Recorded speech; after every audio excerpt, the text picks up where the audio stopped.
Bismillahirrahmanirrahim. Assalamualaikum warahmatullahi wabarakatuh. Dan salam sejahtera kepada semua rakyat Malaysia.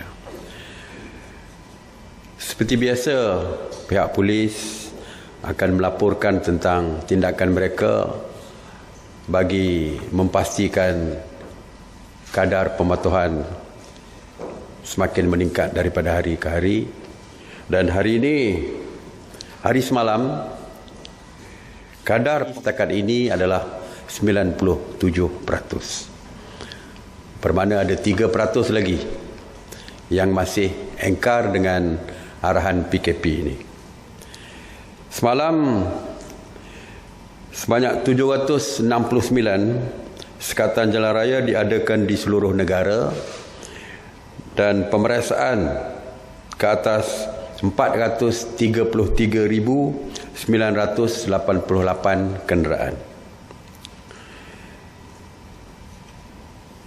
Sebanyak 36,980 pemeriksaan mengejut telah diadakan di seluruh negara dan sebanyak 5,022 premis telah diperiksa oleh pihak berkuasa.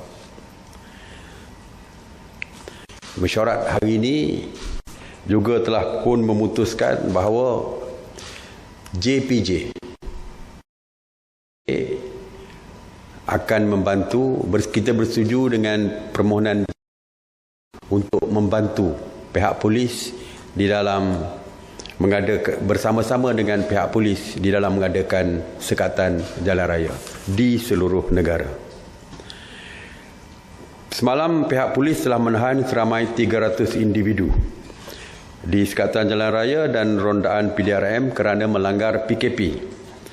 Dan ini jelas menunjukkan terdapat penurunan dari segi jumlah tangkapan yang dilakukan.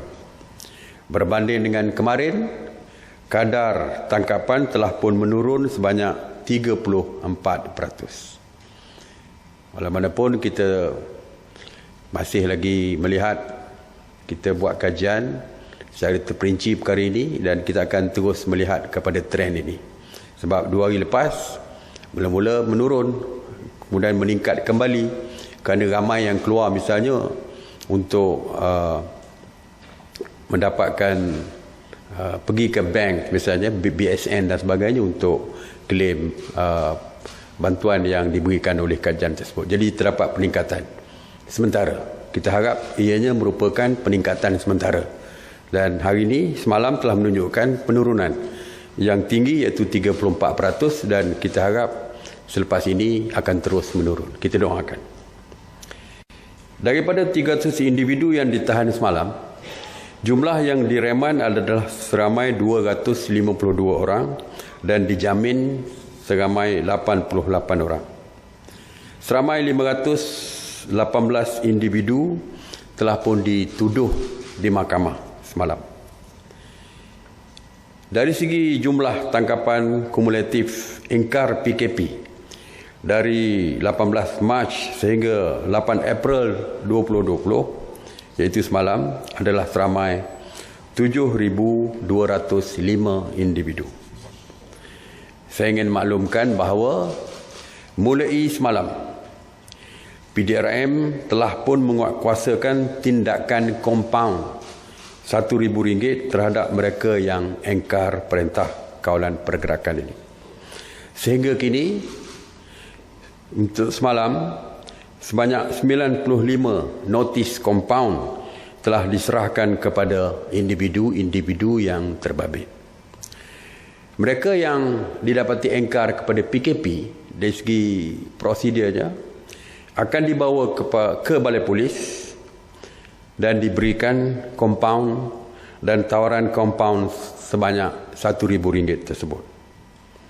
Dan bayaran kompaun hendaklah dibuat di pejabat kesihatan daerah dan balai-balai polis yang berdekatan.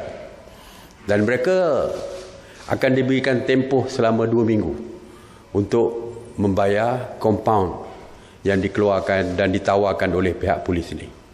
Dan jika mereka masih gagal membayar kompaun, maka mereka akan dihadapkan ke mahkamah. Jadi mulai semalam kompaun 1,000 telah mula dikenakan kepada mereka yang engkar PKP. Sanitasi awam terus dilakukan. Ops sanitasi awam di bawah kawal selia KPKT, Kementerian Perumahan dan Kerajaan Tempatan, sejak 30 Mac 2020 telah melakukan 954 operasi sanitasi di 81 zon termasuk zon merah dan juga zon kuning. Semalam 8 April, sebanyak 159 operasi sanitasi yang meliputi 63 zon di 12 negeri termasuk 29 kawasan di Johor dan 30 kawasan di Kuala Lumpur. Kawasan yang turut dinyah cemar adalah 686 bangunan kerajaan dan 433 tempat awam. KPKT mensasarkan untuk menyah cemar 38 projek perumahan rakyat ataupun PPR di zon merah dan zon kuning. Semalam sebanyak 5 PPR telah dinyah cemar, menjadikan jumlah keseluruhan 30 PPR telah pun selesai disanitasi yang melibatkan 31,775 unit rumah. Mengenai pusat kuarantin, sehingga semalam sebanyak 143 pusat kuarantin termasuk 24 hotel telah beroperasi, di mana 9,720 individu sedang menjalani proses kuarantin wajib. Jadi bermakna terdapat pertambahan dari segi jumlah pusat kuarantin yang beroperasi. Semalam seramai 229 rakyat Malaysia telah pulang ke tanah air dan telah pun dikuarantin secara wajib. Saya juga ingin memaklumkan tentang pemberian makanan kepada masyarakat orang asli. Yang ada di antaranya mengatakan mereka tidak mendapat makanan.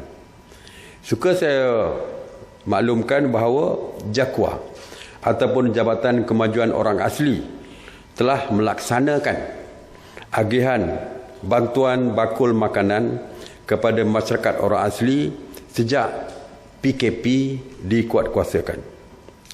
Bantuan fasa pertama, iaitu daripada 2 hingga 10 April, telah diagihkan kepada 49,670 ketua isi rumah di 853 perkampungan asli, orang asli di seluruh negara bernilai RM5 juta.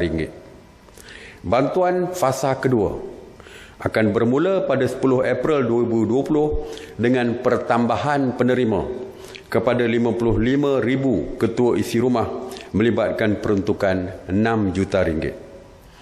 Bantuan fasa kedua ini merupakan sambungan daripada agihan fasa pertama dengan penambahan kepada keluarga yang berpindah randah dan tinggal di kampung-kampung tambahan.